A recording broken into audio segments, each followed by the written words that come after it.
So this is Hozier's newest EP after 4 years of isolation and silence.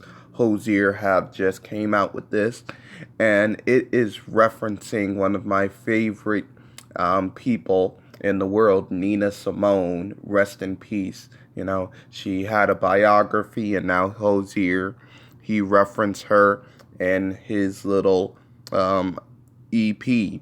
Now, if you don't know who this person is, you may know him from his breakout hit Take Me to Church, which was symbolically about how the Catholic Church didn't support gay marriage, and he came out with his self-titled, I think, album, which was pretty great. I remember viewing his album on Spectrum Pulse when it came out. That was a pretty good album. It had a lot of hits on it, a lot of religious themes, and he keeps up with the whole identity of religious themes all throughout this EP.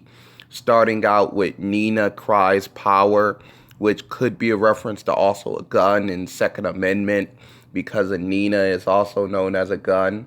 But also, it's a reference to Nina Simone and other persons like such as Curtis Mayfield, Patti Smith, Woody Guthrie, Bob Dylan, and a number of others throughout this song that is referenced, B.B. King, and all of these people are crying out for power, or maybe the power to be heard, or the power to play their music.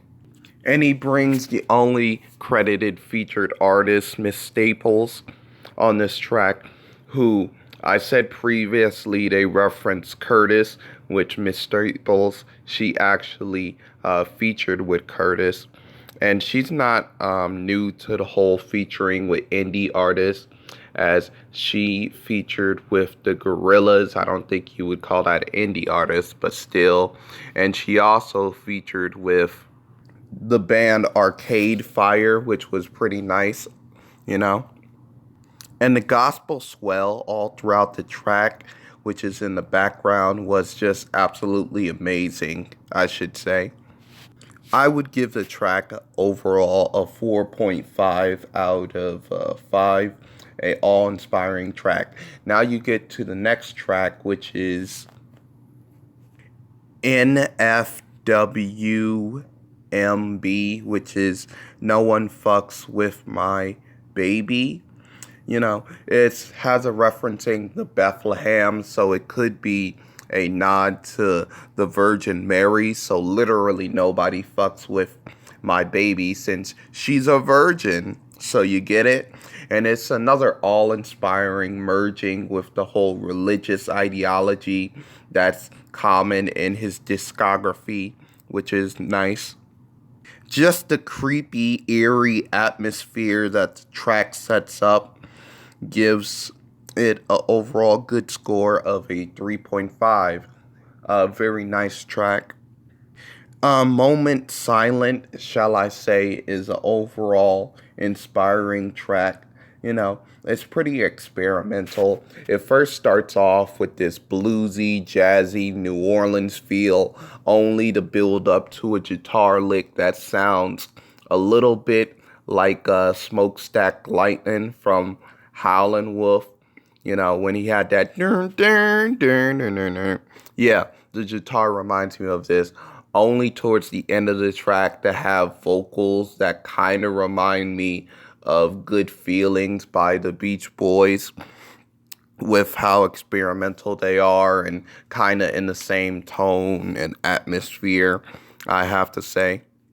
I gave the track a 3, pretty nice track. Now, Shrike, which is a type of North American bird, this song can only be described as a shrike on a spike, as he referenced a left lover to a shrike landing on a spike, or shall I say a thorn, killing it. And I thought the overall poetry throughout the song is very nice and all-inspiring, and I gave it a 4. It's a hell of a way to end the album. Plus, it's one of the more longer tracks. So, yeah. But overall, this is how I felt about the new EP. Please leave a like, subscribe to the channel, and guys, I'm out. Doo, doo, doo, doo.